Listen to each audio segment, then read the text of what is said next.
Welcome to Ladies of Golf Video Edition. We have Megan LaMothe, founder and CEO of FORAY GOLF. Hey. So FORAY has just to me, has become this absolute disruptor brand in the women's golf space. You guys are really addressing the needs for women's golf apparel. And I just think it's making kind of everybody reflect on what they're offering for women. And so I'm excited to chat with you. Thanks for having me. It's really exciting to be here and wherever we are. I know. Not a backdrop. No, I love it. It's beautiful.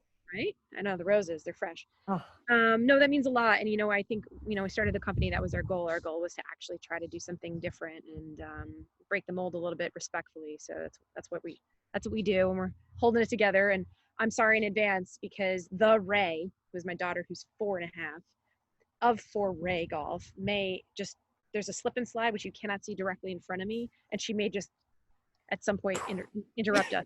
Yeah. Just so you know. I would love it. I'd love it. Do you want to expand just a little bit on the story of why FORAY was founded and how it came to be? Sure. I think, I had originally started golfing as an adult. And what was interesting for me was that there was really no options. I think every founder of a company sort of starts there and sees a hole in the market. But truly, we were in the middle of our corporate jobs, in the middle of the athleisure revolution, and you were seeing all these people paying attention to sports and women's apparel, and it was not really for the gym anymore necessarily. It was like street. And so we said, that's really, really cool. And you see it in yoga, you see it in tennis, and it just was missing in golf. And we had this aha moment. We're like, well, that's silly. We don't have to be the first people to do it. We just have to be the first people who do it in golf and pay attention. And so women technically, I think, well, not technically, but women typically were an afterthought, I think, when it came to golf apparel. I still have a picture of me, my first golf outfit I ever wore, which was I went to the Gap and I went to the dressing room and I was taking pictures of myself wearing khaki pants, going like, is this right? Is this right? I thought it was like, go buy a Lacoste polo and go get a pair of khaki pants. But like the whole time you play, you're pulling it up, it's uncomfortable, whatever. So the aha for us was, let's just really pay attention. And so when we started this, we started with, I think, I usually use this analogy, but it's like if you're going to be a really great chef and cook a really amazing meal, you start with the best produce. Mm-hmm. And so we started with the best products that there were in terms of raw materials. We found the best factories. And so we manufacture in New York. We started in New York, and now we've expanded to manufacturing overseas in Sri Lanka, but it's the same facilities like a Lululemon or whatever. Sure. So really beautiful. But all the facilities we work with always have to have the key maxim of what our brand ethos is, which is you have to support other women. And we've met so many amazing women through FORAY, but each of our factories is either women-owned, women-run, or has programs that get women into senior leadership and management roles. Even when we were talking about a large-scale facility. Mm-hmm. Our facility in Sri Lanka will send women to Cambridge University to go get their MBA. Wow. Yeah, it's amazing. That's amazing. So that's the idea. And I think the word that's always meant a lot to us is authentic. And, being yourself and feeling like yourself on the course, but also if you're really going to talk about being this woman's thing and this women's movement, you actually just have to do it. And so supporting women's charities, other women, in any way that we can, players on tour, whatever. And so, being the change. Because at the end of the day, it's like you have to be a role model for my daughter who I'm staring at. Exactly. Yeah. So where do you pull inspiration from when it comes to the actual clothes then? I have a really talented design team, thankfully. But they're, and we work together at a certain point because, whatever, but it's really truly, runway and streetwear inspired. I think you see a big trend happening in a floral. We always have a floral. We see a big trend in, texture. We'll pull that in. And it's meant to be really actually relevant to what's going on. And so it's not like a misstep where she's carrying a Gucci purse and then she walks onto the golf course and she looks like a completely different person. Sure. Which is fine. You want to wear joggers, you go with God. But, so that she looks like herself and she looks of the moment. And that's kind of where we've been really, really successful. But it's always something that's fun and relevant. And the shirt actually I'm wearing is my favorite shirt. I love that shirt. It's camp shirt. Yep. It was the number one trend, I think, this past summer and this summer. But we made it relevant for golf with stretch and all sorts of stuff. So just trying to find, the things that we think will work. And the other thing that we really do for inspiration more than anything is we absolutely listen to our customer. People don't realize that we're like a team of 5, 6 people maybe. Right. Sorry, like gonna blow away. It's fine. Um, but we're literally a very, very small team. And so when you go online and you message, oh, this is, hey, Megan, pop up comes up on our website. How can I help you? That's me. It's literally me. And so people are, messaging, hey, do you have this? Do you have anything that looks like this? I really love wearing that. And Mm. it's almost for me, it's like data mining. What are the customers saying? What are they asking for? So that's really, really important, I think, to be really, really close to who that person is. Yeah, I was going to actually ask you, like, who do you consider as like your team, like your support system? Who do you look to to see what women in golf are looking for? And a little bit clearly of the website, but also what else? I don't know. I don't know. We've built a really cool network of friends over the last few Yeah. years, yourself included, right? And like Natty Golf's amazing. Kira Kazantsev, Amelia Balionis, and like they wear our clothes. And then I have amazing friends like Hallie Ledbetter. It's just like it's these, and Stephanie Kono, actually, lots of people who have played and just kind of badasses. Right. Kind of like everybody's got their own space. But in terms of like, you know, inspiration or things like that, I think it's more about like trusting your gut. I'm a big observer. And so one of my favorite things to do is like competitive shop, which sounds Yeah. like a tweet, but it's not. I love to get out and see, it's really hard to do right now, but see what is the offering. And I always look at what people are attracted to and what people are touching. Even if I'm not in a clothing store, right? You can tell if somebody likes something if it's in their hands. So, I remember like last year I was in LA and we went to this toy store and there was like one toy that like every adult was freaking out over. And it was a cool toy, but it was this color. And I was like, it's about the color, because there were other toys of the same ilk, but in different shades. And I'm like, that's the color. And that color actually is going to be one of our colors in 2021. So I don't know. I think you just have to be really perceptive Yeah. what people are and it's not, doesn't have to be about golf. It just has to Right. be about life. The world. Yeah. When do you remember like the first time you saw somebody who you didn't personally know wearing Foray? Out. You know where it was? It was in Albany, the Bahamas, and I think it was Okay. like 2017. And I was with my daughter or whatever, and we were walking into the grocery store, and this woman was walking out, and she had on like, we have this V-neck sweater that was so cute. It had kind of like this like little trim, had bumblebees on it. Yep. So, you're wearing my sweater, and she's like, whoa, like Oh. I was like, I'm so sorry. That's my company. It's Foray Golf. This is my daughter. Like, don't freak out. Like, easy.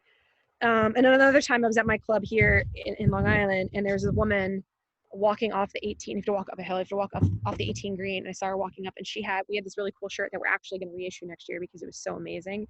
It's all mesh. Yeah. It's like all big fishnet mesh with a white collar, and it's a high neck.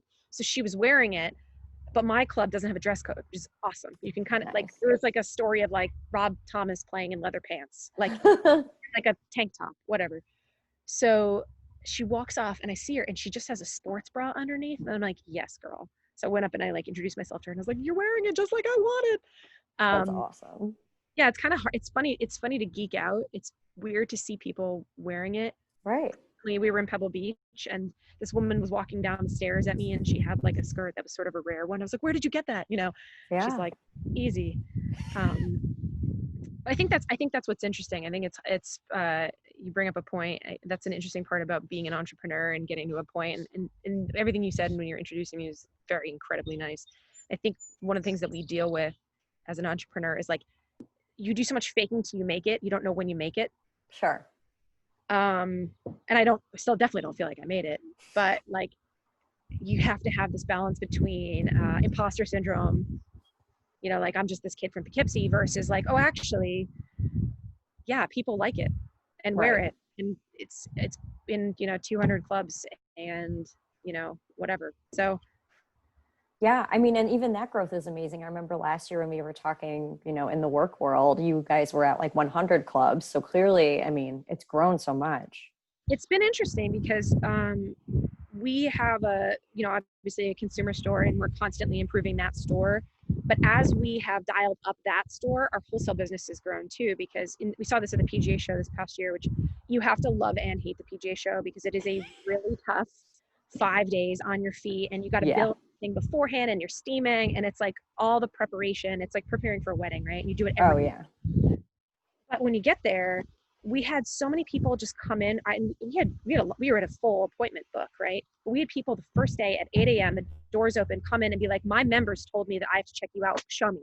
And I'm like, "We don't have any salespeople available right now." Right. I mean, Please, it's amazing. tell you.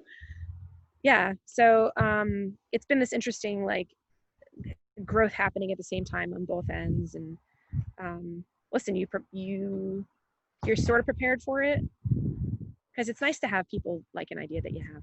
Right. Totally. Yeah. No. Yeah, I gotcha. Yeah. So with, I mean, PGA show is obviously its own unique thing in the golf industry. Is there anything else in the golf industry that you maybe didn't realize about the game before starting Foray? Oh my God, what did I not realize about the industry? The Industry and the game, probably. You know, I didn't realize how much you would not get to play when you worked in the industry. Yep. I used to Definitely. really like to play golf, and like I think I've played in the last 6 months twice. Wow. I played with Ashley Mayo like probably a month ago. Yeah. We played like 12 holes at like twilight, which was awesome. Right. But other than that, I think the last time I played was when we were all like, we had our girls trip, and it was during the President's Cup, because like we had the nerdiest girls trip ever, where rather than like sit by the beach and drink margaritas, we like put the TV on in the cabana, like order food. Yeah. Hello. Yeah, we put the TV on the cabana, ordered food, and then like watch the President's Cup. And I'm like, only us. Yes. All work in the industry. That's not a common girls trip. Girls trip. So, but it's good. Yeah.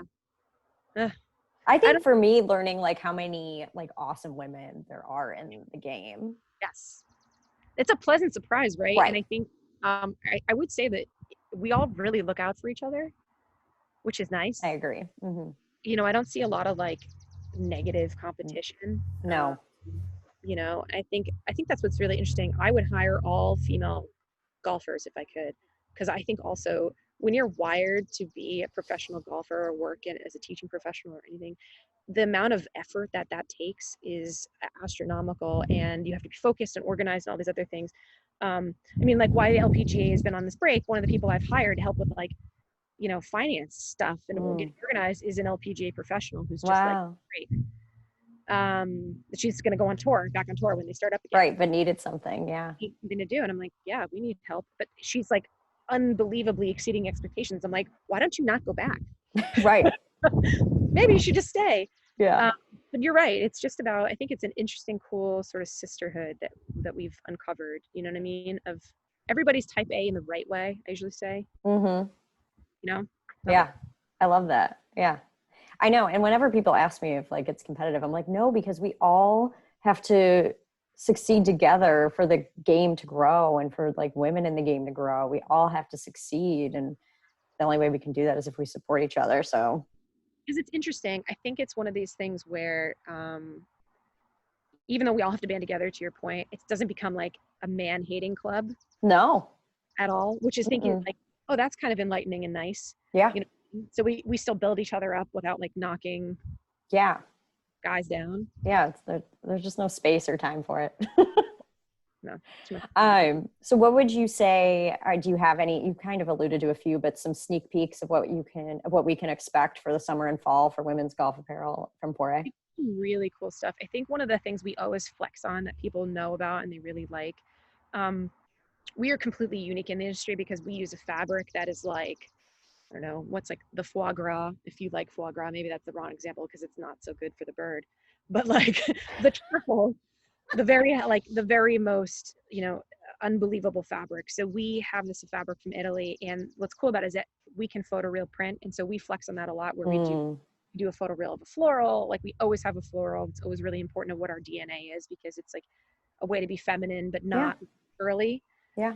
But one of the things we're working on for this fall is this beautiful photoreal plaid, which, okay, that doesn't sound like super sexy, but it literally looks like you had pulled a wool skirt. It's like the coolest thing. And then coming for next year, one of our biggest trends is we've got this whole Chanel moment happening. So imagine like a really beautiful tweed. It's like this boucle tweed, and you know it's piped and whatever, and nobody will believe that that's sport fabric. Right. You could literally put on a pair of tights and go to a fancy restaurant, and people would be like, oh yeah, that's a legitimate thing. So I think people always say to us, and I've been really deliberate about not doing it, but people are like, well, why don't you market this as not golf? Because like you could wear it in everyday life, and then like, sure you can, but I think if I think about like the places when you're a New Yorker that you want to eat, you go to this place for the best hamburger, you go to this place for the best gelato, this place has the best seafood, you get really specialized, and if you get really specialized and focused, you can do something absolutely positively right.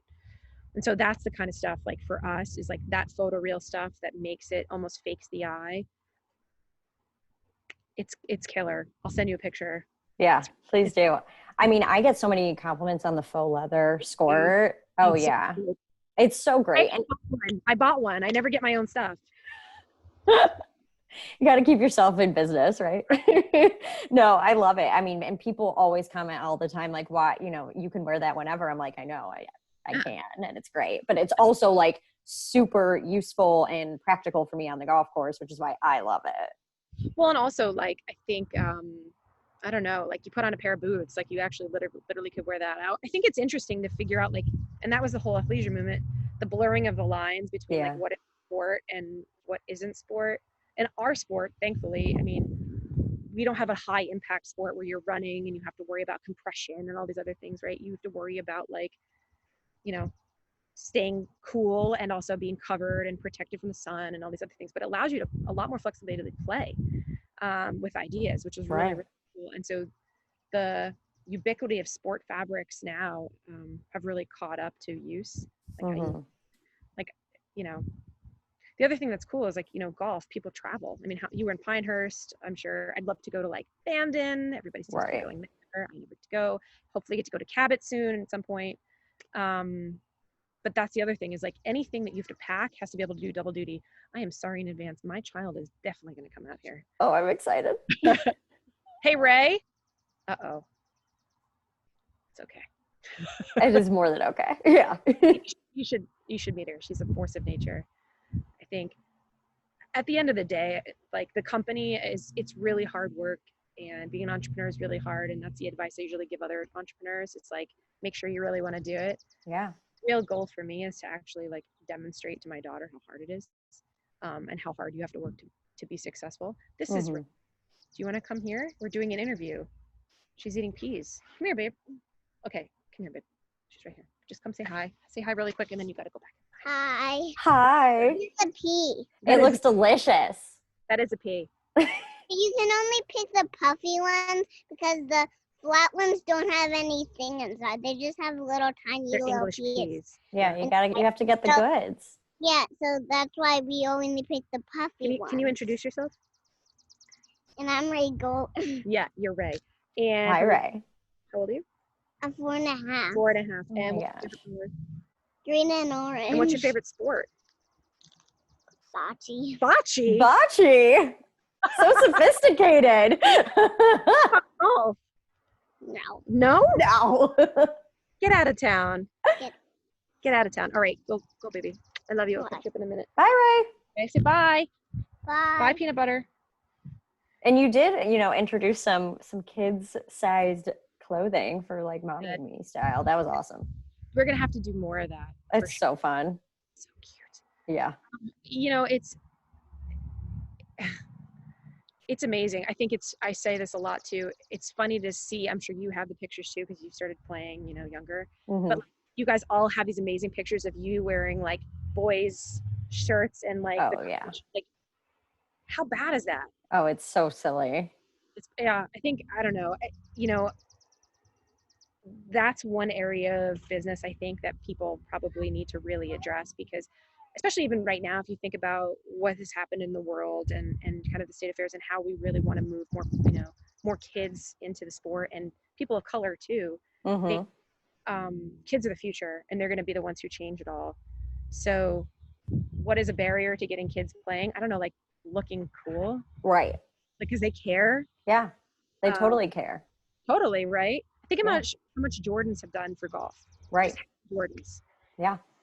Oh, it's made the sport cool, and yeah, that's what you need. Remember when Keegan wore them? I think he was the first, right? Yeah. Like PGA. are those Jordans? Yeah. like, damn, those are good. Right. And now they're sold. I mean, we're a member of Inverness Club in Toledo, Ohio, really nice private club, and they sell Jordans, and like, that's amazing. They Yeah. sell. I know. Which has been such a fun addition. They're like, yeah, this is great. I'm like, I know. So you know what? They're amazing. You're really lucky. That club and merchant team and your head pro and your assistant pro, they're all incredible people. I'm blown away. Yeah. With some of them that I've met. It's really cool. No, they're awesome. All right. My last question that I give everybody is, what piece of advice do you have for women who want to try the game?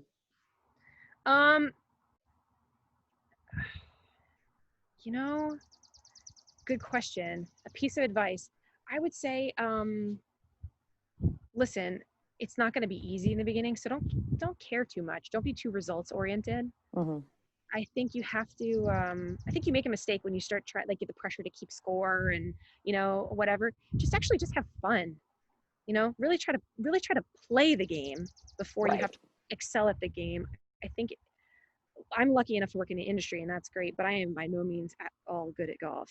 But it's still really, really fun. It's fun to hit a ball and to do well. And of course it's fun to make birdie, but like, it's actually just fun to be outside and socializing with your friends. And so don't neglect that aspect of it just for perfection and for type A. And don't put too much, I guess don't put too much pressure on yourself.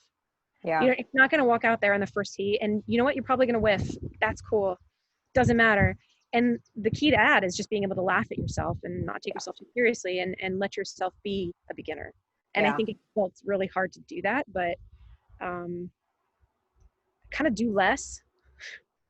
Yeah, I love that. I love the play the game before you try to excel at it so much. I think that's fantastic.